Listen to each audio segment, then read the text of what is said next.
Well, I'm Dr. Keith Blevins. I've had the good fortune to stumble into these principles and to Sydney Banks way back in 1977, and I'm currently writing a book with Sydney Banks, who has now passed away, as many of you probably know. Um, and The title of the book that I've landed on currently is Suffering Needlessly. And I take that from Sid's endorsement that he wrote for the book. Sydney Banks was an enlightened man who inexplicably had this tremendous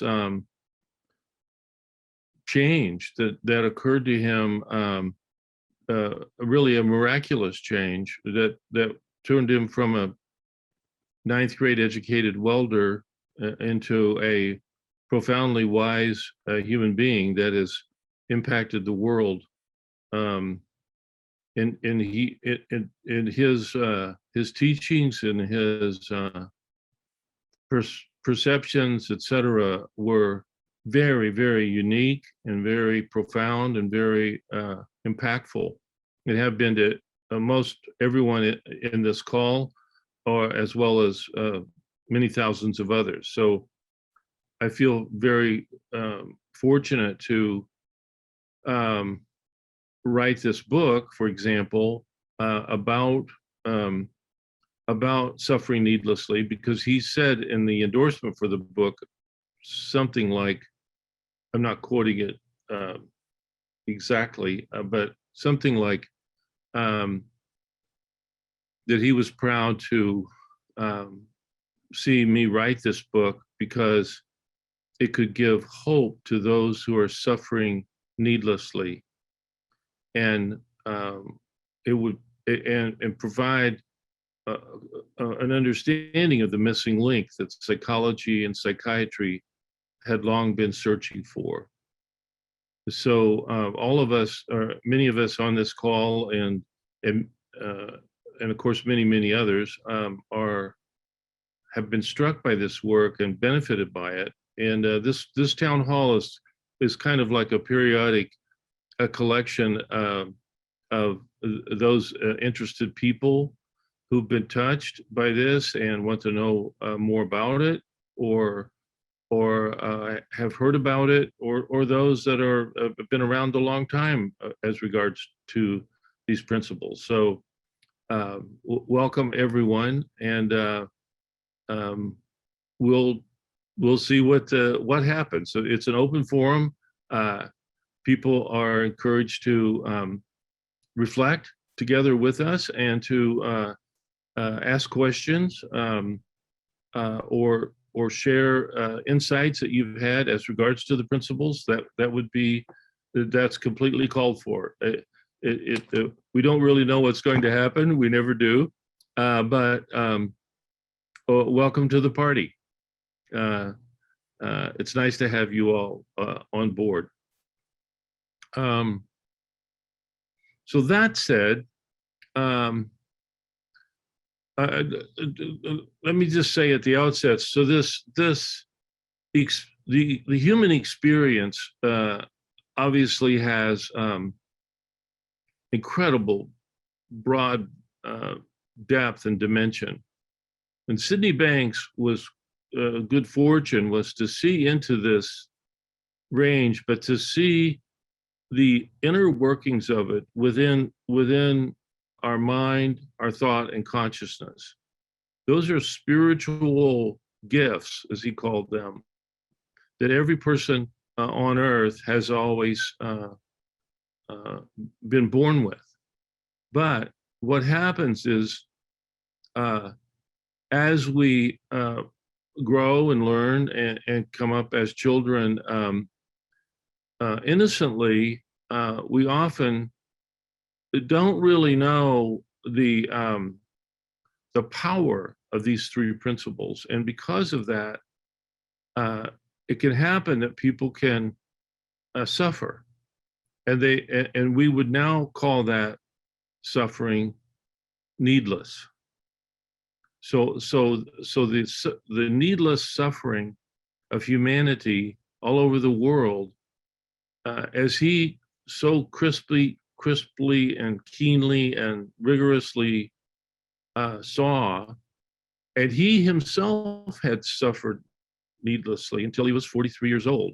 When this experience happened for him, his needless suffering stopped. And as he says in the book that I'm writing, I stepped into a world that few people have ever known about. And so he lived the rest of his life from 43 until age 78,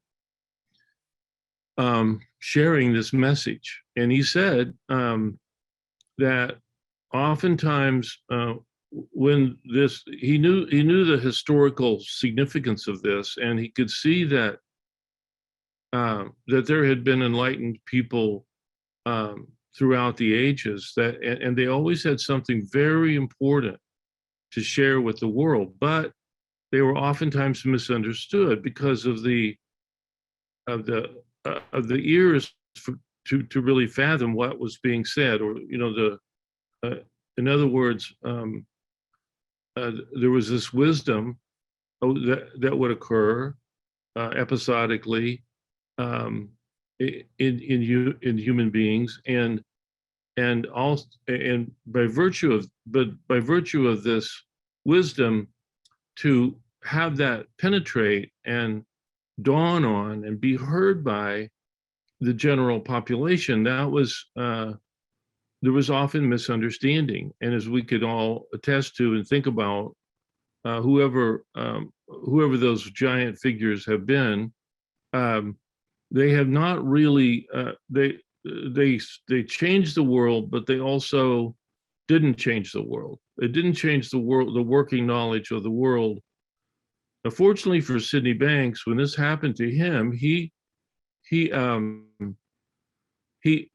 saw the practicality of this connection that every person inherently enjoys, of the spiritual nature of the way their mind, thought, and consciousness worked. And he spoke eloquently, rigorously, keenly, shockingly about that for the rest of his life. That led him to then say he could see the needless suffering, and he knew this was the answer to the needless suffering. And this would be for people who were like you and I, or people that were struggling, or people that were in communities all over the world, or in businesses.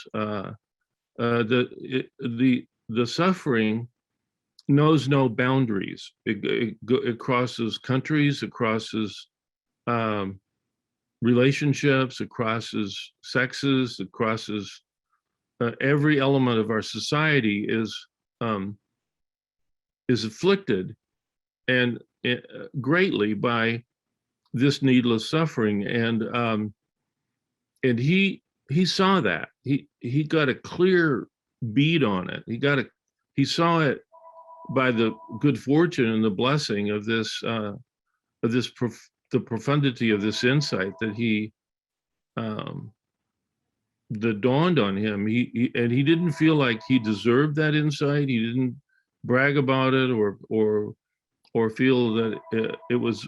He saw it as a universality, not as any accomplishment or any such thing at all. He never saw it egotistically. He saw it universally, and he knew it belonged to the sciences of the world and to the philosophies of the world. And any one of you have along the way who've had the good fortune to hear him speak, he often, his audiences were collections of disparate people. There would be Jewish rabbis, and there would be scientists, there would be engineers, there would be helping professionals, there would be the with ordinary people. It was a real shock, really, to see the disparity of the groups. It wasn't one particular type of person or group. It was a broad base, and that's because he knew these principles, mind, thought, and consciousness, had applicability. And he said, once you see the commonality, you can speak about neuroscience, you can speak about psychology, you can speak about psychiatry, you can speak on a wide range of subjects, because all of them have a commonality, and this commonality is what he saw. So that's been the interest, of really forward-thinking people. For example, the Templeton Foundation, it was founded by Sir John Templeton. This is just an example, but he had the vision. He was a very successful person. You can invest in Templeton stocks and what have you today. But Templeton saw that somewhere spirituality and science were married. They were not separate. They were of the same truth. And he founded a foundation to fund and research that truth. But Sid spoke about very eloquently that people were looking in the wrong direction to find these commonalities. They were looking in the already formed. And he was very adamant about look within to the spiritual nature of existence. And mind, thought, and consciousness were his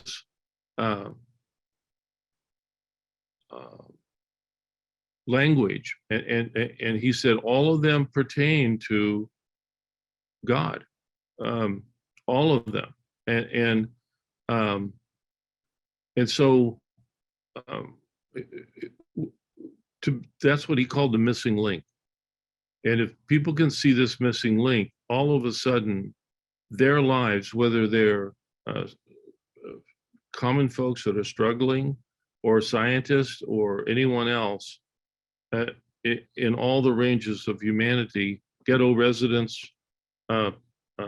prisoners in prison, et cetera, et cetera, et cetera, are all profoundly impacted by that truth. Not a mind belief truth that we all argue with each other to defend or prove, but a truth from where everybody's truth is the same, a truth beyond belief, a fact. He called it a fact. There's a fact in life, and he saw that fact, and he shared about that fact, and thank goodness he did. Thank goodness he lived and articulated what he did. So here we are, and so this needless suffering, suffering needlessly to be accurately say what he said, that was such a cancer and such a widespread, you could say a disease. There's a lot of dis-ease in the human race. He said this is the answer to that disease, that dis-ease, and that everybody was searching for that answer. Whether they knew it or not, they were searching for it. And so and when you find it, the search is over. And you realize, oh my goodness, and you have to really sort of kind of laugh at yourself that you knew it all along, but you didn't believe it. You believed it wasn't true. You believed contrary to the truth. And it's those beliefs and the egotism that hold humanity prisoner to and it goes to all these problems are all manifestation of that one single um, miscomprehension about, you could say, where our feelings are coming from, where reality is coming from, how these principles work to create. And he would often say, it's not what you think, it's that you think. Because he could see that in the what was the great risk of ego. And the what would divide.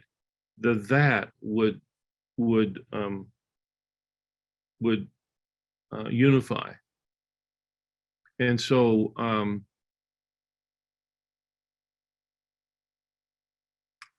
this suffering needlessly is a kind of a common, such a common cold, such a common experience of humanity, and we all suffer their misunderstanding how that suffering is working, or how what its manifestation tells us about our misuse of these principles. Because he said, and he says it in my text very clearly, that anyone who understands the principle, like the principle of thought, or the principle of mind, or the principle of consciousness, any one of those, what it does is it illuminates your distress or disease or suffering needlessly. And it shows you, and all of that is a manifestation of your using any one of those three improperly. You use those principles properly, guaranteed, you will land in a state of love and true understanding, a state of strength, a state of freedom from from suffering needlessly. So so that's my introduction, and so let's open the floor to comments or questions, or anything else that anybody would like to say. Okay.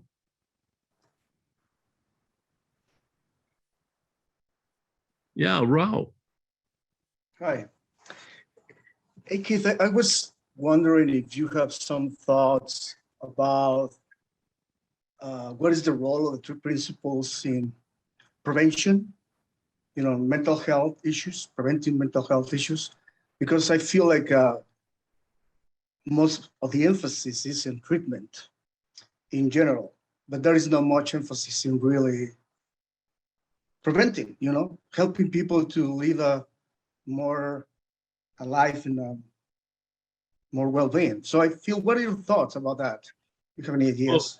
Well, it's a very interesting question, because from the outset, I remember early on, because we were kind of tasting these principles, kind of getting used to the idea, we could see that it was something that would have both treatment implications and preventative implications. And so a lot of what happened, this was really early on, a lot of my colleagues they were treaters, but and then a lot of other people were in prevention.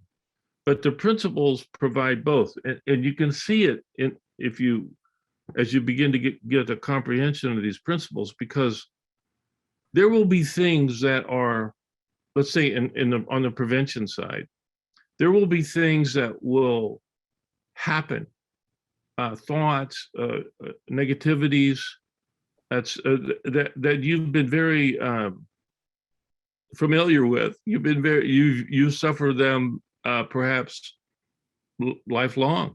You pick them up from your family or yourself or your personality, etc. And those will get suspended, and you'll be left in a state wherein, and you can think back like it happens to me. I'll think back, I used to go pretty negative on whenever anything like this happened to me. I felt like I was witnessing the prevention of my former mental illness. So there would be events or circumstances, situations, relationships, colleagues, all the multiplicity of stressors or things that I had been bare wires to prior, would I could see them occurring, but they had no possibility of an ill effect. So what I began to understand was that when something's not possible, there's a rigor, there's a specificity here in these principles that highlight one thing at work, the principles, and at the same time, a whole host of other things that are now ruled out, that are now incapable of freaking you out or concerning you or frightening you. It's fear, as Sid was so keenly aware of, and he had lived a very insecure life until age 43. So this preventative aspect it's almost like those habits of thought, those fears, those doubts, those jealousies. And many of you, I know many faces on the screen, and I've heard them attest to, hey, it's not happening to me like it used to. And I think that's terrific, because it's almost like the wires get snipped on that pattern. And if the wires get snipped, you're not subject to your former problems. And that's the prevention side. That's the transcendent, or you become more and more immune to formerly what used to be really difficult for you. You're like fine. You're fine. Now it doesn't mean that there aren't things happening for you. There are difficulties. They're not really problems anymore. They're just situations and circumstances that arise, as all of us face those constantly. But in the prevention capability, when you believe, when you disbelieve that it happens any other way, that your experience happens any other way than through the principles, it's a very narrow but rigorous truth. And that truth makes you start to see it's not possible. It's not possible that the physical world can cause suffering needlessly. And when it's impossible for it to work that way. It's impossible. These principles cover everything. And so there's a vast array of human suffering and human psychopathology, or human confusion or fear or doubt or jealousy or envy or hate, or all these multiplicity of devices that humanity now suffers from, and because you too have suffered from them. These are not, but they've been so common, we don't even consider them to be a problem. It's like, well, that's my old lady for you, or that's my boss for you, or that's politics for you, or whatever. Like we're living in the feeling of those thoughts, and they don't even look problematic to us. When you get a taste of the principles, those formerly active pathogens begin to get unplugged, disappear. You have insights about them. But when you have insights about them, you become happier, more functional, clearer headed, and you look back at yourself and you kind of marvel at, wow, I'm doing a lot better than I used to do. Because I remember when that used to happen to me, I would go bananas. I would go off the rails. I had real trouble handling this. Now I can see that the temptation is there, but it's if you know what's possible and what's not possible, but these principles really drive home that point rigorously. Every moment of experience being telltale as regards to the principles, then when you see that that's not possible, it automatically prevents a vast array of human suffering. Mhm. Human suffering needlessly, I'll say that. On the treatment side, when people get this, and I know many of you that I see on this call work with people who suffer. You work with people who've been in jail or on death row, or people that have been in ghettos or abusive relationships or drug addictions, or all these multiplicity of problems, all of which, by the way, our treatment methodologies do not currently today do not abide by these principles, not because they're not at work for them. They don't even know how to cash in on it. That's the way I was. When I learned this, I thought, oh my goodness, I have perpetrated mental illness upon my caseload, my clients, and I didn't do it on purpose. I was just following my training and following the cultural and political and beliefs and concepts that were part of my culture. When I started to, so we started to talk a lot about physician heal thyself. That if you want to help people, you want to, if you can see how these principles work, then you're going to be disinclined to spread pathology and more inclined to not spread pathology. But that becomes so the helpers, and as Sid said in the on the cover of my book, he said this will help those who are suffering needlessly and also provide the missing link to people helpers, because then they would, in their treatment directions and goals and what have you, quit spreading the disease. So the metaphor I often use is like doing surgery with dirty hands. That before germs were known, people didn't bother with washing their hands and sterilizing their instruments, and they objected to knowledge that they needed to, because they'd never seen a germ. The guy that discovered germs had never seen a germ, but he saw the logical pattern. Well, Sid saw the logical pattern and exposed it, and he was very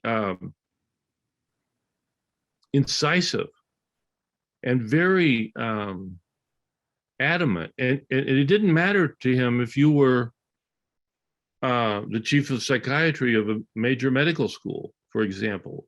If you were practicing psychiatry and you were seeing patients for 20 years, he called you out.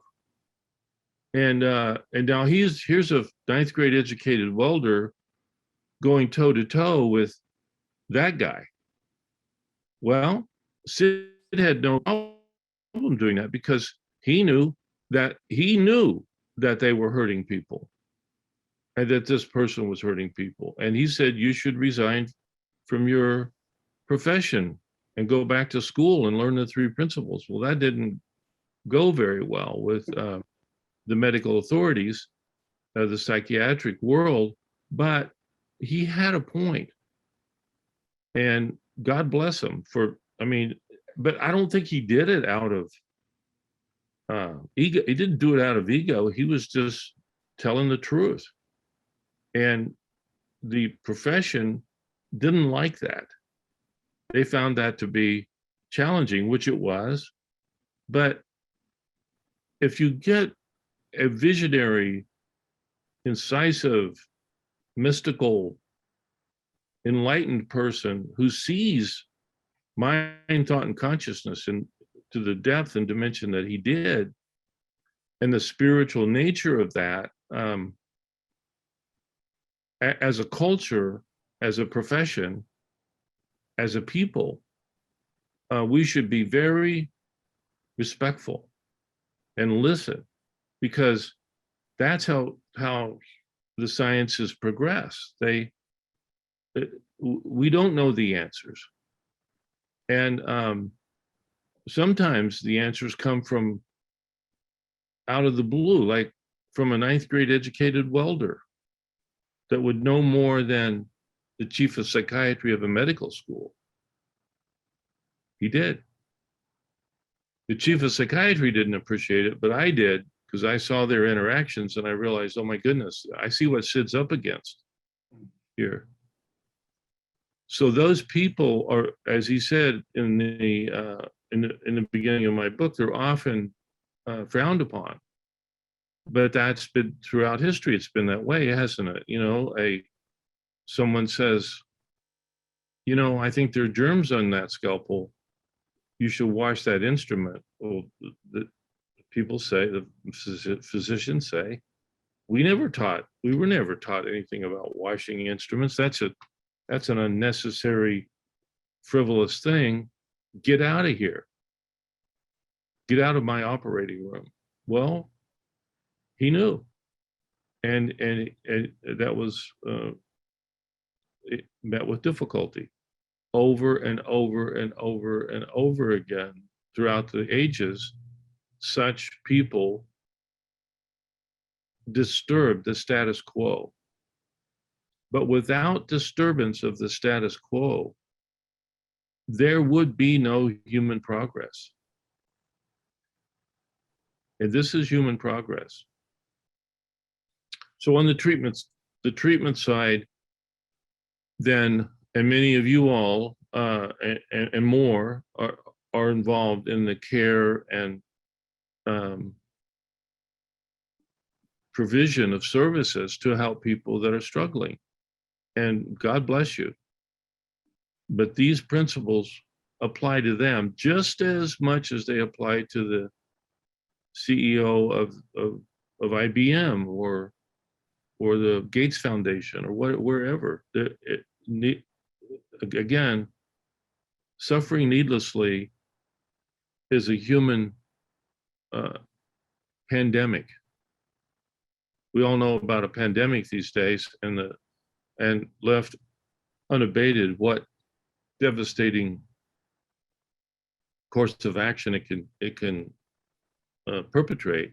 But this one has been at work for thousands of years. This one has created all of these human problems, and those problems cannot be solved without principles. So all these various schools, symptomatologies, and treatments for anxiety or depression or drugs or et cetera, et cetera, et cetera, without principles, they've been met with very mixed results because they're not informed by science. They're just looking at symptomatology and relief and trying this and trying that and the next thing and then comparing the results. Well, that's after the fact. These principles are before the fact.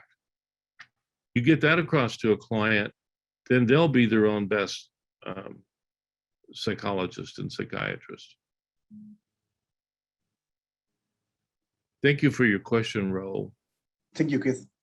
You're very welcome. It has both treatment and prevention. Same thing. And many of you have seen that. I know you have. You've seen it work for your problem when you get buried in a problem, and then you go like, oh, wait a minute, hold on, wait a minute. Oh yeah. This is I got snookered by my own problem-oriented mindset that I was worried and fearful and doubtful and jealous and angry, and so it helps you resolve those differences in the moment, but you learn, and then lo and behold, those same problems occur again, and they don't have the teeth. They're not really, you see them before they get there, and they fall short. That's prevention.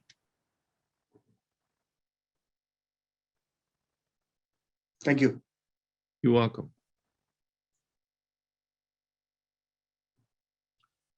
Anyone else? Hi there. Oh, sorry. Okay. Oh, Brett's letting me know there's 4 people. Okay. You pick them, Brett. Yeah, who's next?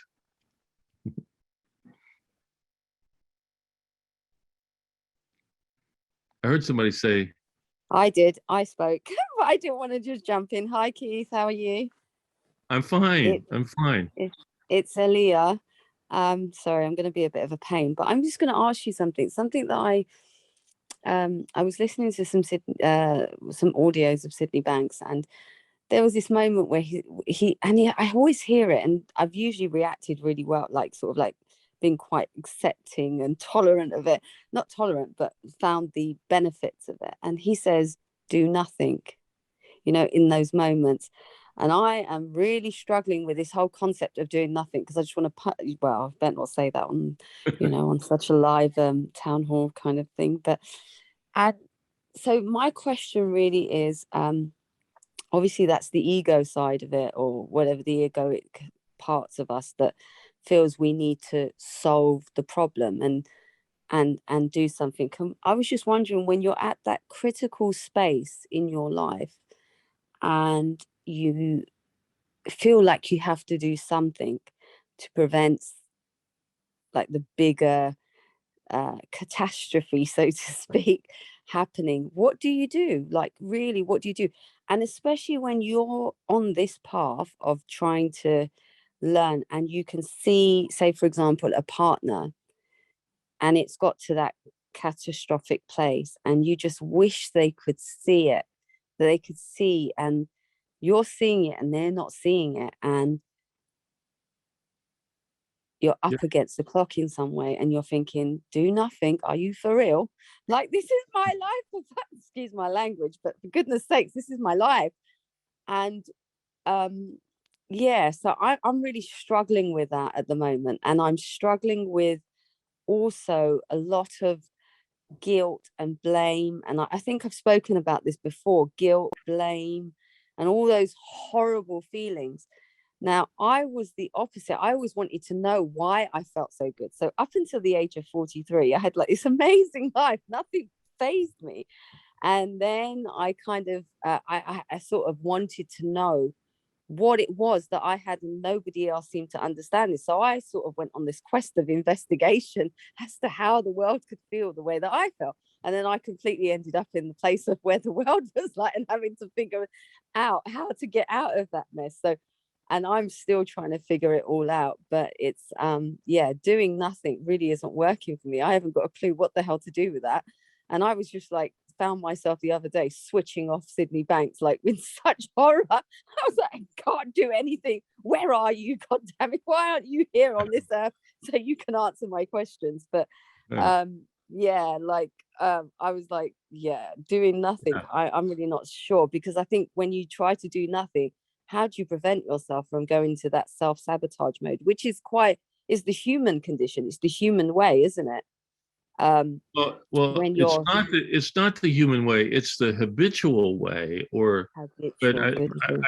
let's not resign ourselves to the human way, because we do that. We're buying, the habit of psychological, of illness, of needless suffering.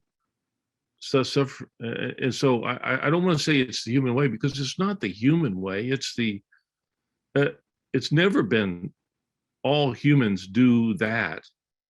That if you really look closely at people, there are people that do not do that moment to moment. We've got to account for that. That there are people that are wiser, that are more immune. Let's say forgive and forget. Let's just those are also the human way. I'm just keen to really mention that. I really like that. Thank you. I really like yeah, that correction. Thank you. yeah, because when you say if it's the human way, then that means, to me, it means everybody through all time. Well, that's not true. There have been people throughout the ages that have been resilient, that have gone through, you could say, hell and high water. Let's put it that way. My mom used to say that phrase, and came out smelling like a rose. So those are the principles embody everything, and so resilience is part of that deal. And so, what is it that's at work here? Well, it's another constant. The constancy of the principles provide a truth, an operational truth for all human beings. And so, for you, the hearing the message, do nothing, can to some of us be very frustrating and very seemingly defeating, and we don't like it, and we feel compelled to do something.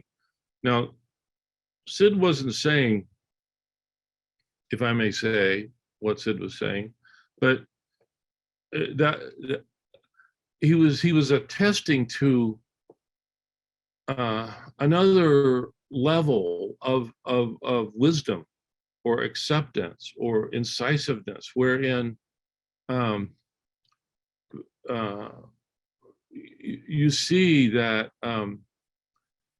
there's something about that, something about not pursuing what would ordinarily be the common course, or your common course. I'm just thinking about, this is just one little story, but there's a story where a bunch of thieves and robbers and thugs enter into the small village, and they're looking to just criminalize and beat people up, and so they hear about this rabbi in town, just a wise man, and so they said, well, where does he live? Let's go over there and kill him. Let's go kill the rabbi. That'll be fun. So they go over there, they beat on the door, and he answers the door, and they barge in, and they push him around, and they say, we're gonna torture and kill you. And he says, as regard, given this event, and I understand. I've been holding a bottle of wine in my cellar for just such an occasion, and if you don't mind, I'll go get it, and we'll share it. And these thugs are like, yeah, okay, yeah, go bring us your best. So he goes down and gets the bottle and he shares it. Well, as things go, they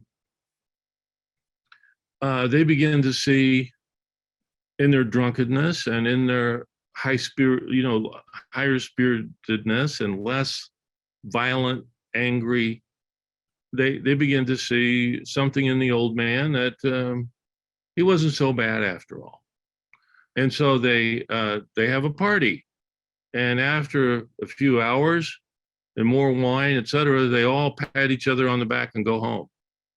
Well, now people might look at that and say, well, that was really smart of that rabbi to do that. But did he do nothing? Well, no, he said, I've got something just for this occasion.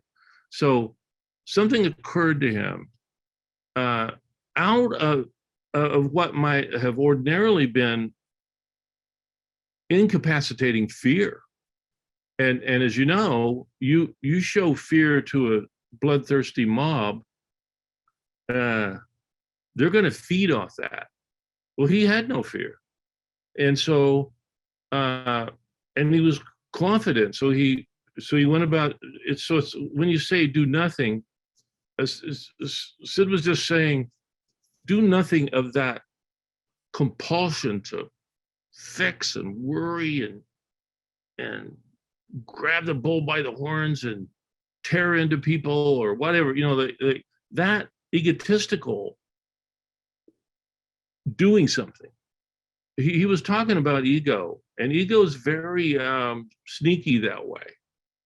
It has a basis of judgment and fear and negativity and superiority or inferiority, either one. And so it's very tempting to do something given that egotism. He wasn't saying do nothing. He wasn't saying just lay around and be a fat cat. He was just saying that the information, the wherewithal, the inspiration of our lives, we have the gift of insight and understanding and of mental health and of beauty that is the strength state, and it's right at our fingertips. And look in that direction and do nothing. Then you'll find a course of action that's much more effective.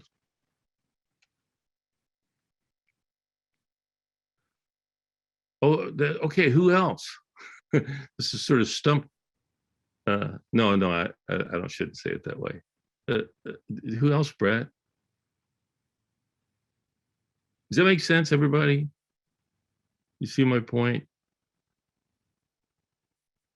It's hard, it may be hard to see it in the moment, but it's there. I got thumbs up, so I see thumbs up. Kate, do you mind if I say something about doing nothing? I think I can offer something else. Okay, sure. Okay. I understand the difficulty in understanding what doing nothing means, and it's something I've grappled with for a long time. But once I found it, I was like, oh, this is way too simple. But I'm grateful for the simplicity. So again, I picked this up from Varda. So if we go back to that thought is inseparable from feeling, and Kate spoke about it earlier. He said, what's already been created. So when you have the feeling, it's already been created. it's done. Right? And then when I realized that it was already created, it's done. There was nothing to do. So there's a specificity in which direction what doing nothing means. Yeah? They were talking about the human experience now. We're not talking about what we do in the physical dimension, for example, getting a drink or going to sleep or getting doing some homework, you name it, or doing work, that kind of thing. But in the human experience, what is inseparable from feeling? Whenever we have the feeling, it's been created, it's done. Therefore, there's nothing to do. However, if we have the feeling and we think we need to do something about it, right, then what that does, it keeps the hold of what's already been created. Instead of hearing something new, instead of allowing the feeling to change naturally by itself. But by doing something, we are inadvertently and innocently holding on to the feeling. Most often, the feeling we don't want to have anymore. So we hold on to a feeling we don't want.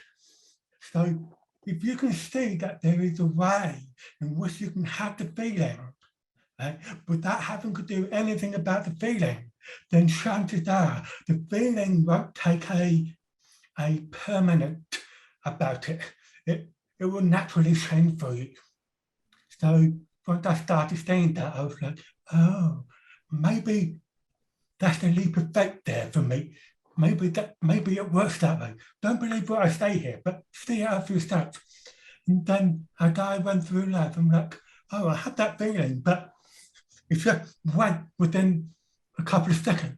Oh, this is much better than me having to work on it, word power, mustn't feel this way, that kind of thing. So doing nothing for the longest time, I couldn't understand him. But now I'm like, oh, Citibank, you cheeky devil, you were right all along. Thank you, Brett. Thank you very much. Very, very well said and very logical and very true.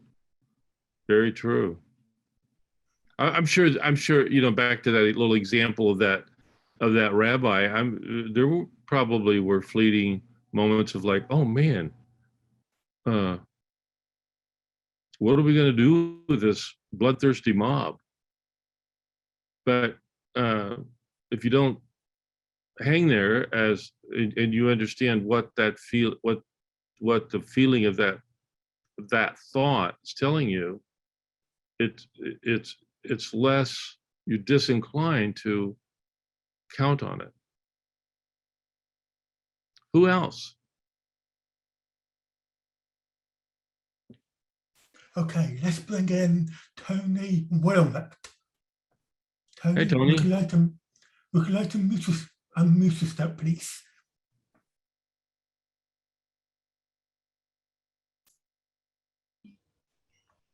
Hi there, Kevin. Hi. It's Keith. It's Keith. Yeah.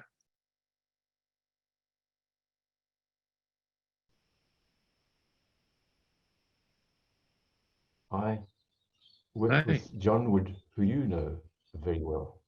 Yes. And he's yes. just written a couple of books, which I know he would love to give at no cost as PDFs to the 3PD community. What you have just said, since for me 4 a.m. in the morning here in Western Australia, just blows me away. Did you actually come to Perth at one stage? I did. Yes, I've been to Perth. Right. I'm sure that I have met you because I've been involved since about 1997, something like that. Yeah. And I think you came about 98, 99 or something. I think so. But I know I've been there. I'm not sure when I was there, but I was there. Yes. Yeah. No, I've written down so many things. Is this being recorded? Yes, And will the recording be available? yes, Because I know that John isn't listening, but he would just love to hear you talk. yeah. because every single thing that you say, I personally appreciate, and I know that he will personally appreciate. I mean, my something that we're working towards is how we can get through to children, how best we can get through to children, because they're going to be around for longer than we older buggers are going to be around for. Do you have anything in that regard that you could head people? Well, there are many people, you know, that are in education and in intervention, and they're doing school programs, teacher programs, et cetera, you know, throughout the world, that are based in the three principles. But it's still, if I may say so, it's sort of like a drop in the bucket, you know, like or a drop in the ocean, you know, like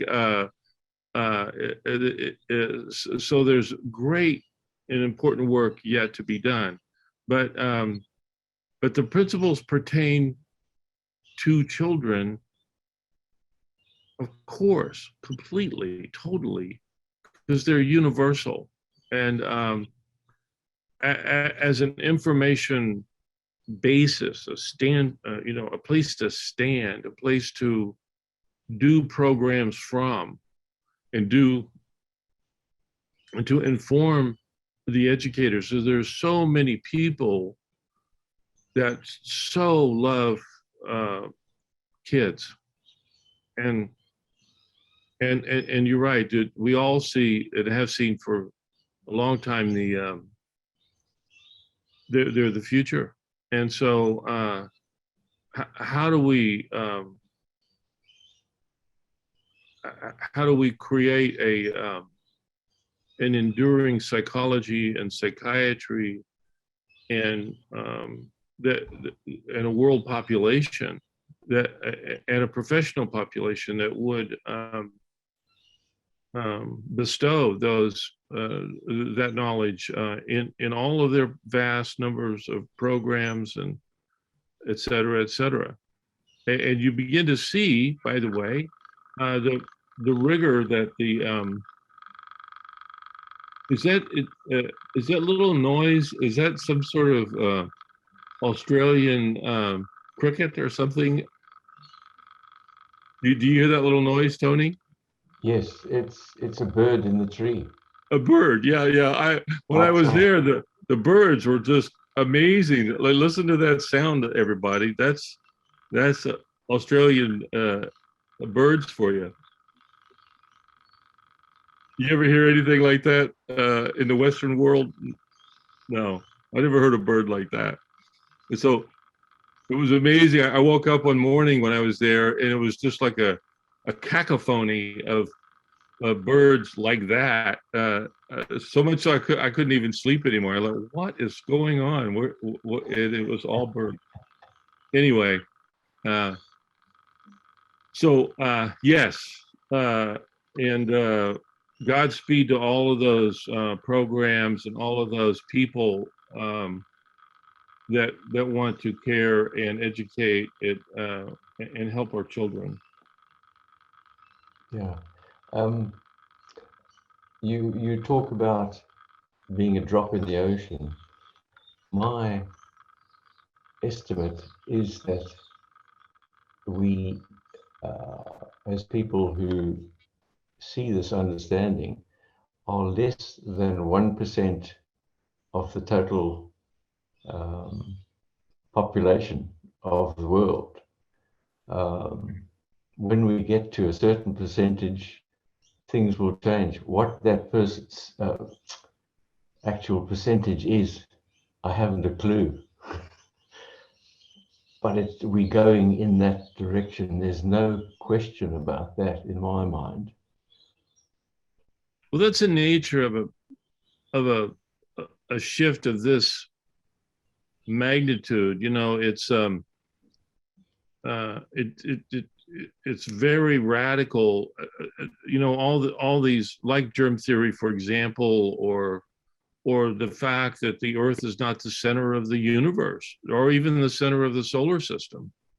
That was really radical notion. When Copernicus published his book, he signed it to be published on his deathbed, then died, because he knew that the Catholic Church was going to go bananas with what he had to say, because in the Bible it said 17 times or so that that we were the center, and so that was met even 70 years after Copernicus proved with math that we were not the center.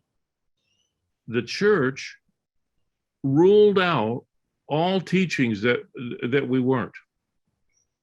So so these ideas are often, because of the intellectual fear, because of fear, it creates fear, and that and not knowing that it's fear, then they stiffen up. People stiffen up, and they don't realize that fear is deciding their policy and their you know, the future. And so that's, now the principles beautifully eliminate fear. And so but there's much and great work to be done, and we've hardly even started.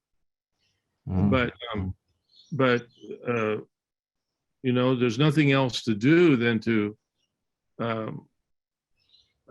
just keep talking. Like I'm reminded of something that Sid said, and I didn't really know this was true for him. So he has this enlightenment moment, and he's living on an island, a very small island, and he knew that no one around him at all, including his wife, or no one had any idea what he saw. And so he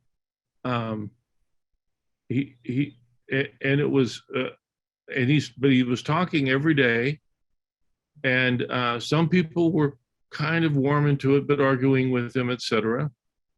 And it was 10 months, even with his power. And by the way, too, for all of you, this is an aside, but if you want to learn from the horse's mouth, get a hold of anything that Sydney Banks ever recorded or wrote.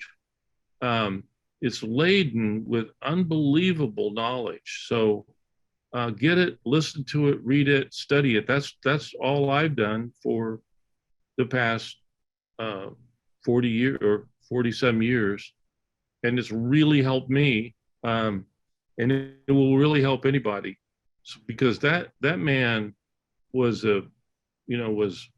was way ahead of all of us. So that said, so I'll go back.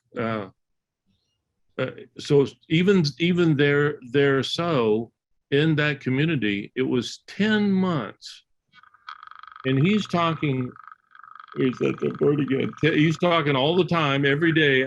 I know him, and really, it was 10 months, as he said, before another living soul heard what he was saying. Sure. 10 months. And when that other person heard what he was saying, their problems disappeared. And they were so impacted by it.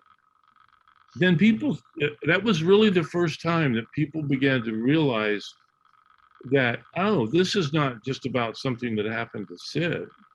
This is about a truth that is true for everybody. And so that person who saw that second person, someone came up to that second person and said, "What has happened to you?"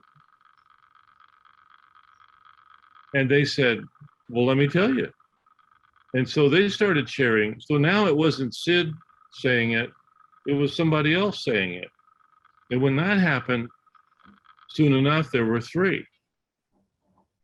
And then there were 4. And then 5. And it started, the ripple effect started out. And we're part of that ripple here today. Even, that was 1973. So, is it a tidal wave yet? No, but it's coming.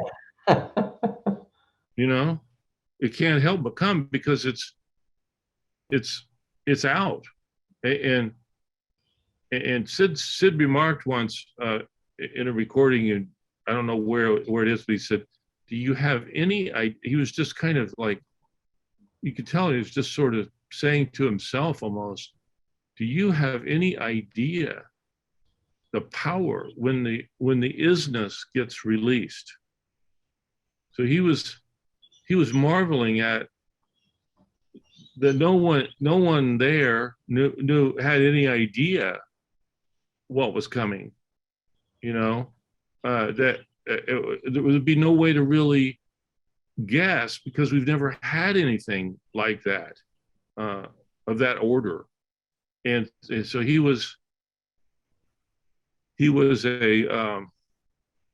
you know, he was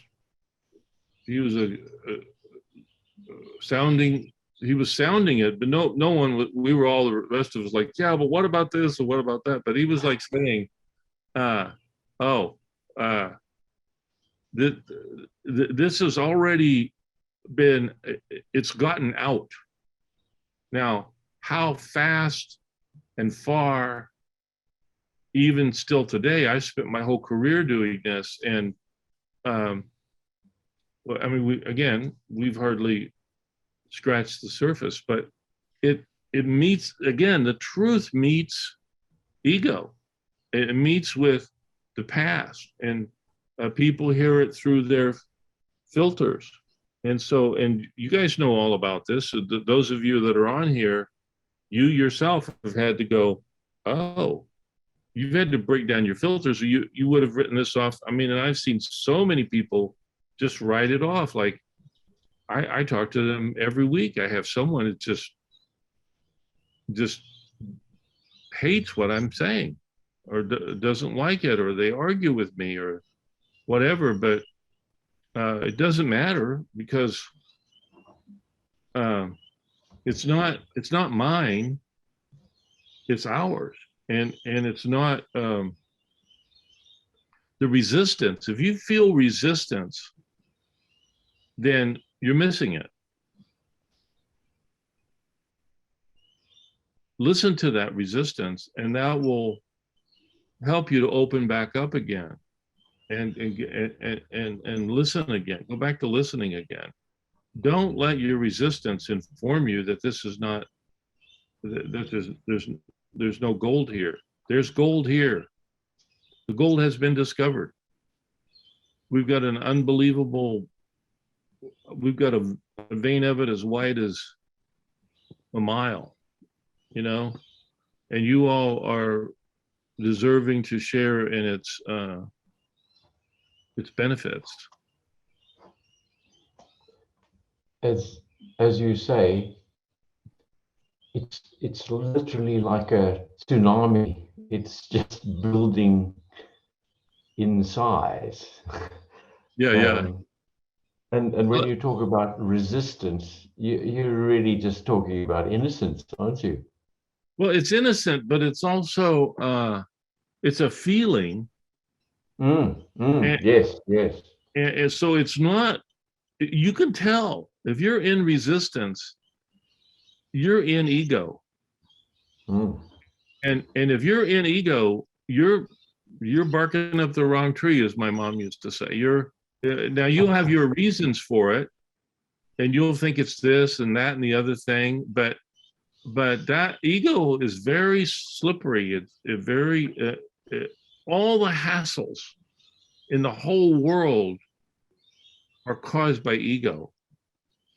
And so detecting it and seeing that it's in control of you is very helpful to dissolve it again.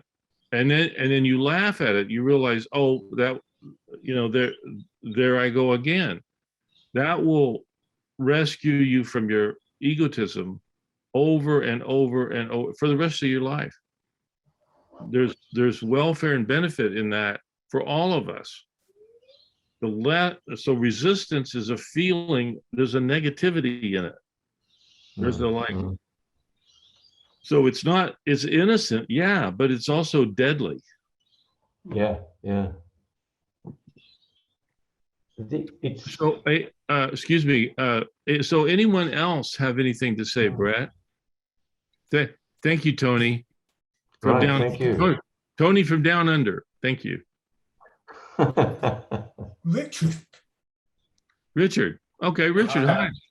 Hi, Keith. Nice to meet you. I'm relatively new to this. I've been watching your and Valda's videos for several months, but it's the first time I've come on this town hall thing. So I wanted to sort of get your advice because I'm not a psychologist or anything. I'm a writer and a journalist, and I was sort of deeply impacted by Three Principles.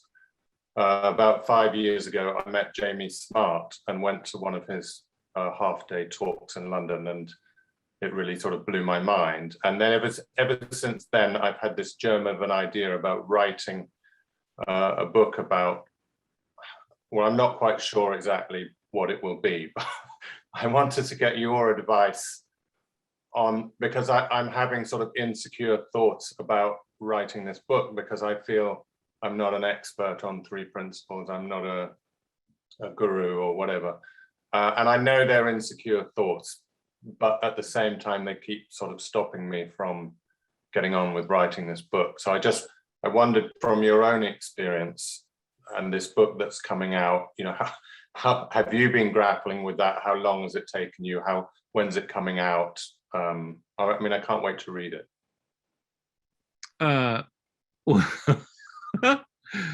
Yes, as any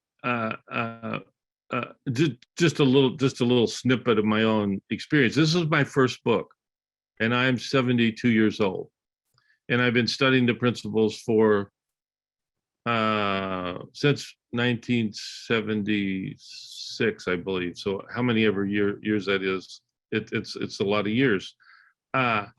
And I've written many books, but I've never published any of them. So I got stacks of material. But for me, it caused me to stop my compulsion, you might say, to just grab something and run with it and put it out there. Now, a lot of my colleagues have written, I know colleagues that have written 10 books on the principles. And they joined, they found out about this 20 years after I did. So what's the matter with me? But I don't know. I guess I wanted to take, for me, I wanted to take care. And I think probably Sid spotted that in me, because when he was dying, he got a terminal diagnosis, and they said you will not see another new year. That was in December, and it was true, because he died in May. And so he called me and said, I want to give you this book. He said, other people, there've been many others who've wanted this book, but I don't want to give it to them. I want to give it to you. And I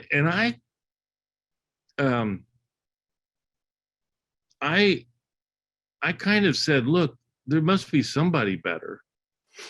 And he said, no, you're the one. And so, and then I called him back and I said, there must be, no, this is going to be really hard. He said, well, so what? I said, well, so I had excuses, and he just wouldn't hear it. And finally he says to me, and again, now he's, this is in March. So he's really sick. And he says, look, do you want this book or not? And did it. And when he said it that way, I thought, oh yeah, well, of course I do. Yeah, I know. He says, well, then get on with it. And so his inspiration and confidence in me, undeservedly, in my book about me, got me over the hump about okay, this is my book. Then I labored again about it, Richard, because I didn't know how to start in. Where do you start with this stuff? It's got so many. It's like I did not know how to start it, and not until now. Some of my colleagues that are on this call know that about. So here it is. He gave me this book in 2008 in December, and here it is, 2021, still not published.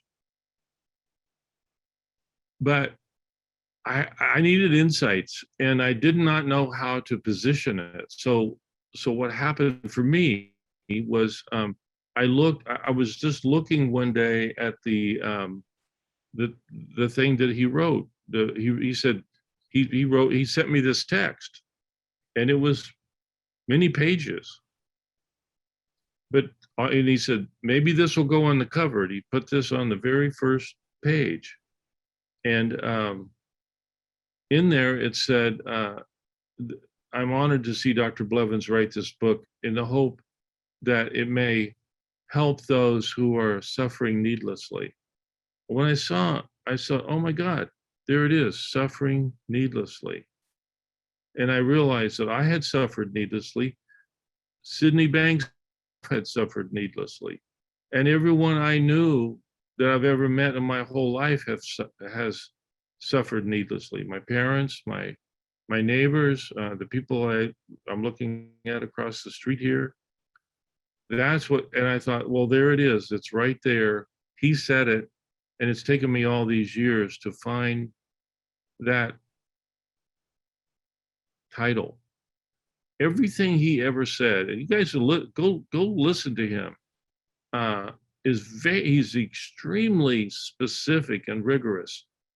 He didn't say things, he was not inclined at all to be to say it loosely. I think that his enlightenment must have forced him to be specifically articulate, and he remarked about that once. He said his wife was Barb, who passed away years before Sid of a brain hemorrhage. Said he would go to her after he gave it a public address, and he says, I kept using that word. He said to her, she was more educated than he. He left school when he was 13. He said, was I using that right word? And she would always say, oh no, Sid, that was exactly the right word. So he's, in other words, his enlightenment and his listening, if you will, to God's articulation, whatever that was not, he spoke beyond his years. He spoke beyond his education. He found a vocabulary that he did not know, that he never learned. And he spoke with that sort of specificity.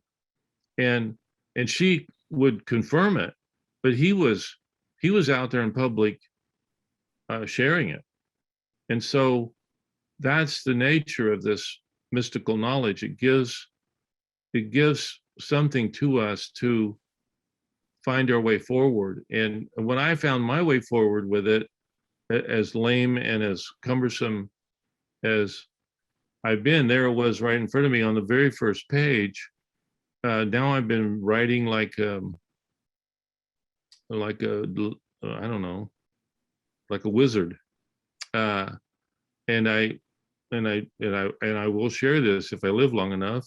I will share it. But I think that's maybe the writer's muse, you know, is, and it's not just, it doesn't just come from pressure. Like there's been lots and lots of people that said to me, well, get going and write this, you know, what are you waiting on? You know, yada, yada, yada. But and then I saw, when I saw that, I realized I'm going to make Sid the co-author, because I could never figure out how to really, I felt ashamed in a way to write the book as if it were mine. It's not mine. He sent me, you know, 90 pages that was so keenly worded and said that to put my name without his name, or to put my name in front of his name even, it betrayed my ethic about acknowledging co-authorship. And so he's going to be the senior author. You know, so I'll publish it with his name, but not solely. That was a stumbling block for me. So all of those things cleared up with my own insight, and I saw how to enter in, and I saw how to couch it, and I saw how to. I've been researching and thinking these things for many years, but now it's all collapsed together, and the time is now to share it. So that's a little bit about my own my own experience with writing. Good luck to you. Thank you very much. That was very reassuring. I realize I've been suffering needlessly over whether to start the book or whatever. Yeah. Well, stay tuned and listen and learn. That's all I've been doing. And after a while, those needless thoughts just might drop away. Thank you. And insightfully, you realize, oh, never mind about that. Okay, we've got time for another one or two, maybe. Is there anyone else, Brett? Yes, let's go to Irene Bernstein. Irene, Okay. do you want to unmute yourself, please? Where are you calling Irene?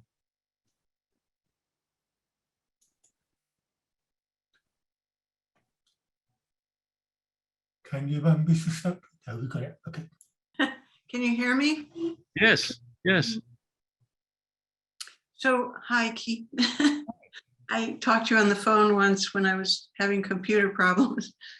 So I have kind of I don't know if you can go into this question. I'm new to Sid Banks. I actually was told about him many years ago and got a couple of his books, but it just it was like water off a duck's back or something. And I somehow just got this urge a few weeks ago to start looking into it again. So I'm listening to, I have some recordings and listening online, and I've been I'm a long-time meditator, and so I've been trying to go, like he says, go within and just pose the question,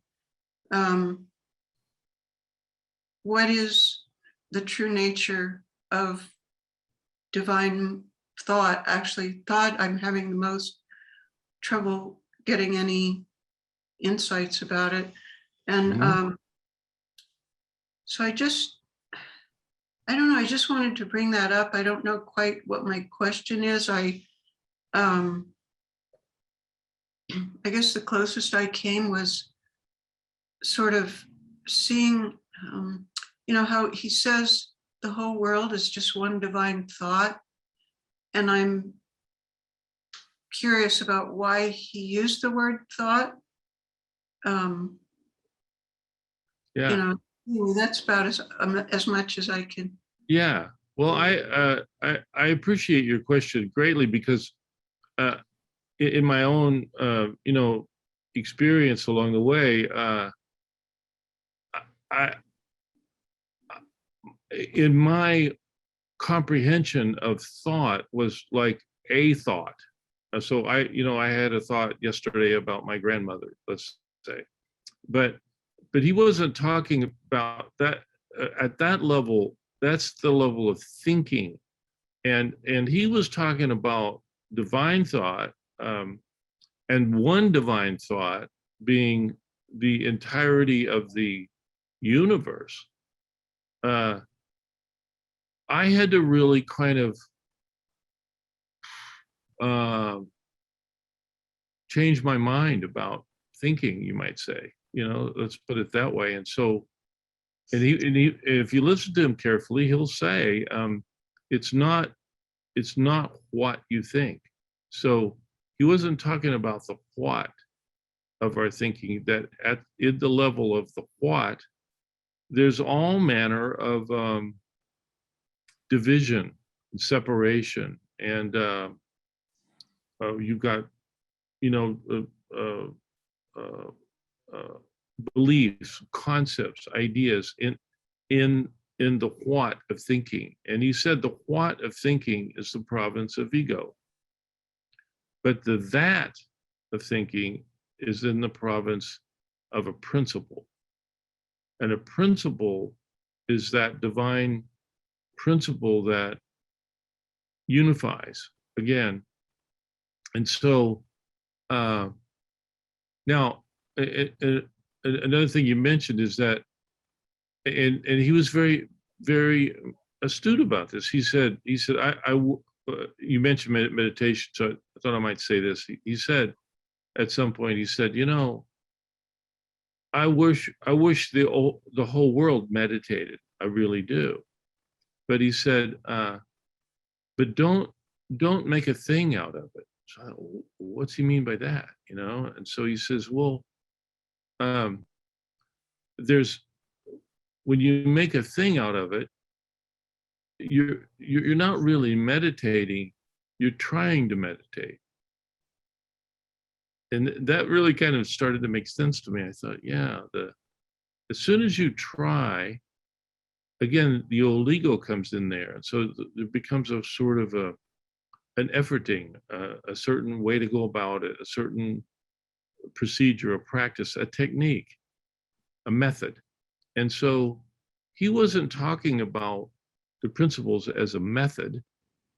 He was talking about the principles as spiritual wholeness, truth that was before time, space, and matter. That before time, space, and matter, the physicality of life, there's this, you might say, divine dream. I'm reminded of something that he said that happened to him not long after his enlightenment, that he was standing around with a group of guys, and they'd been kind of stimulated by him, but he was just sort of one of the guys, and someone said, well, what is life anyway?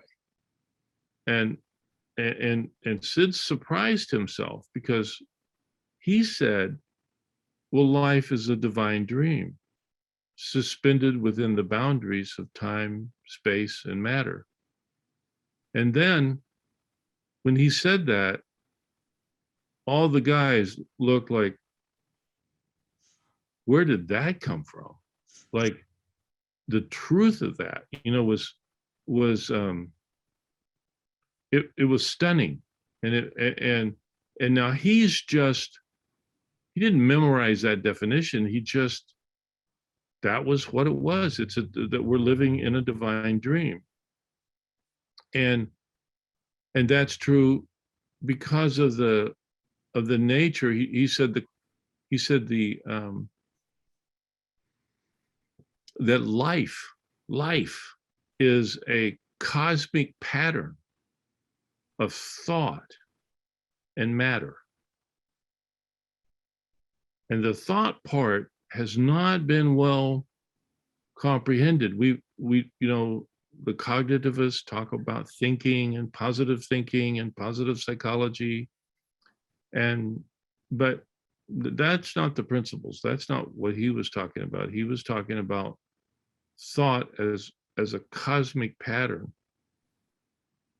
And if you can get a whiff of that comprehension, what I found it did for me is I couldn't get my little mind around it. And I had to just stop and just be in that cosmic pattern. And when your little mind stops its machinations, and its techniques and methods and trying, that's what he was talking about, that trying was suffering needlessly.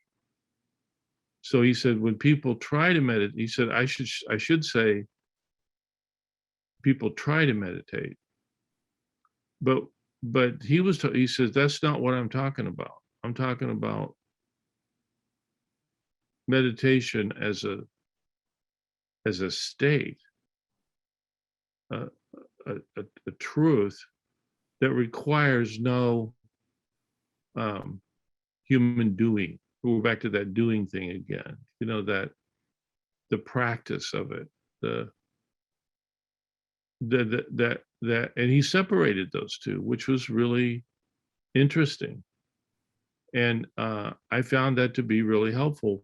And how was it helpful? It quieted my mind, which is the point of meditation in the first place, But you find it as a true mind. Your true mind is unperturbed by thinking, by egotism, by fear. And it's true mind and true consciousness and true thought that is the answer that everybody's looking for. But it's not an intellectual answer. It's a truth. And it's a truth before you do anything with it. You use those truths to think with, but the truth cannot be contained in the thinking. It's not a thinking. So the principles are something completely different than methodologies and techniques. And he was very, very sincerely keen and clear about that,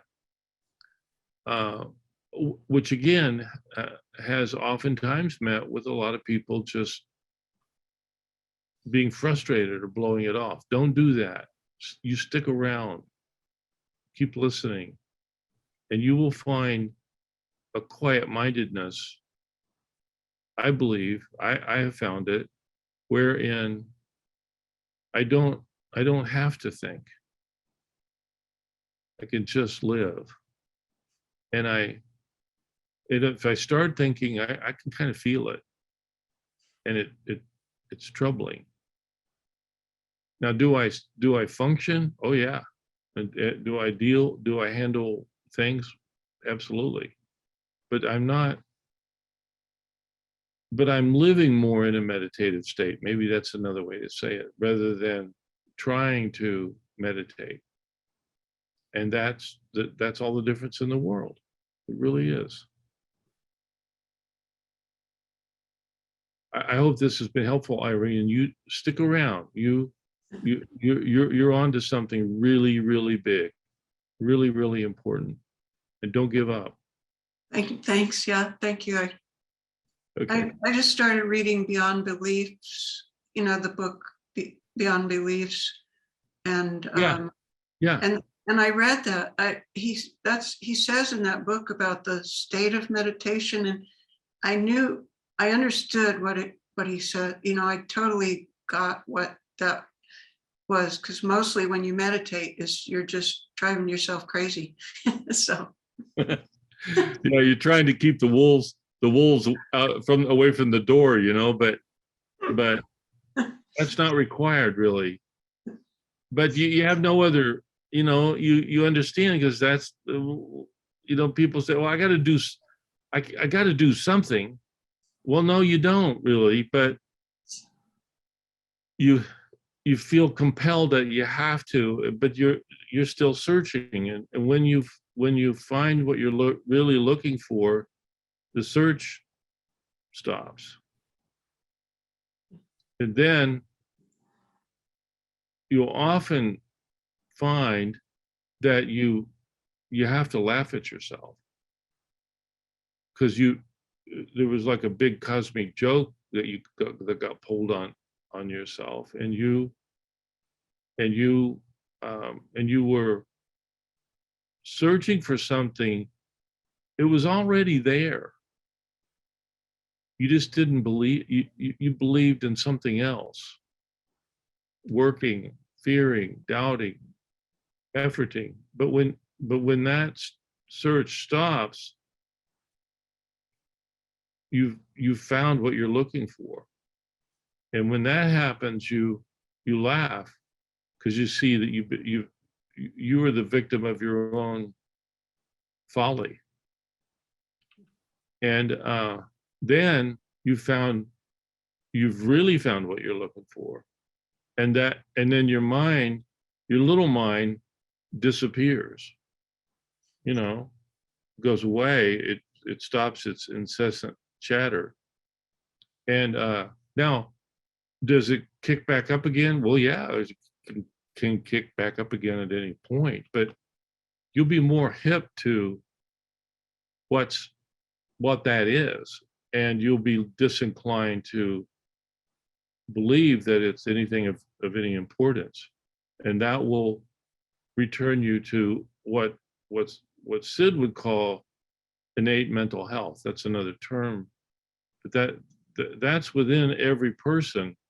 And in innate mental health, by the way, and it's vocalized in those two little books that you mentioned, Beyond Beliefs and Island of Knowledge is the other one, by Linda Query. He says it right in there, particularly in Island of Knowledge, which was the first book. But he says, in the mind, in the house of God, or in the mind of God, fear is only a thought. So it has no possibility of being of having credibility to you. And then it passes away.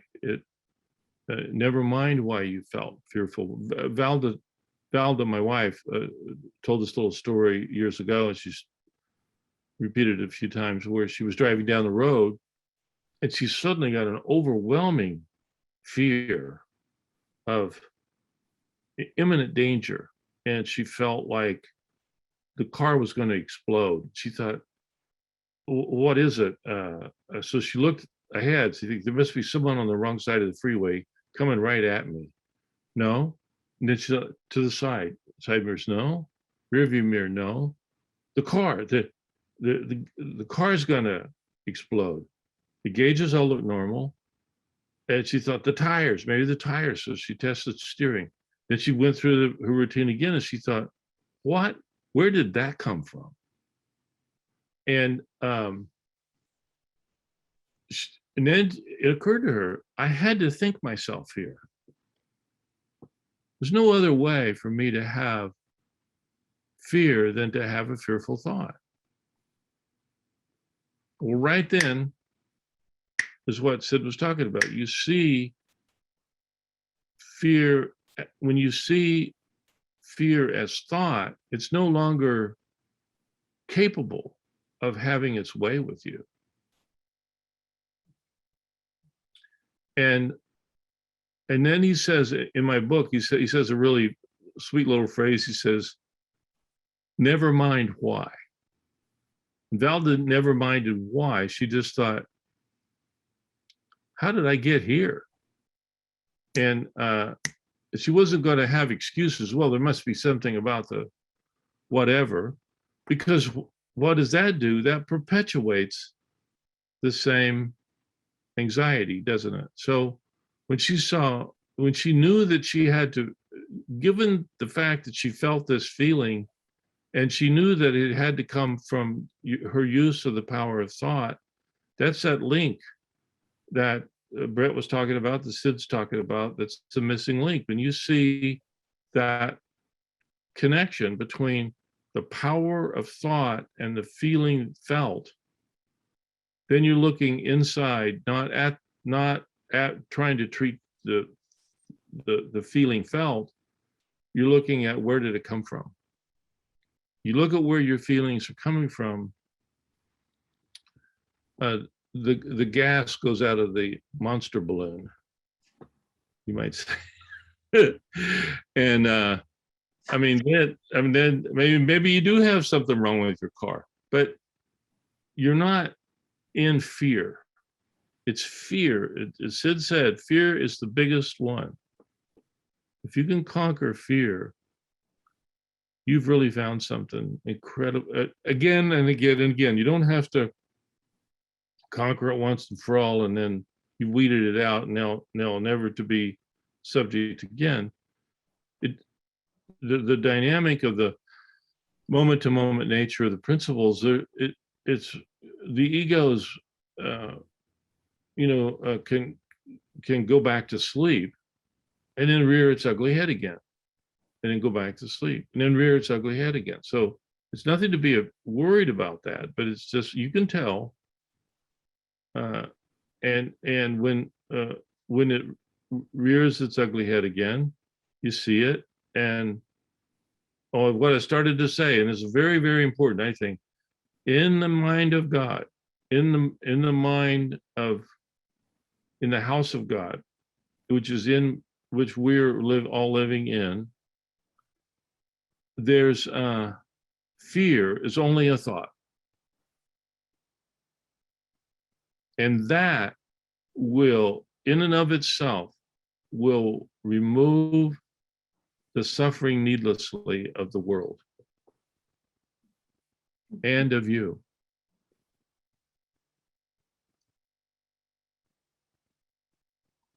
Well, thank you all, everyone, for this this town hall, and it'll be available on our site, and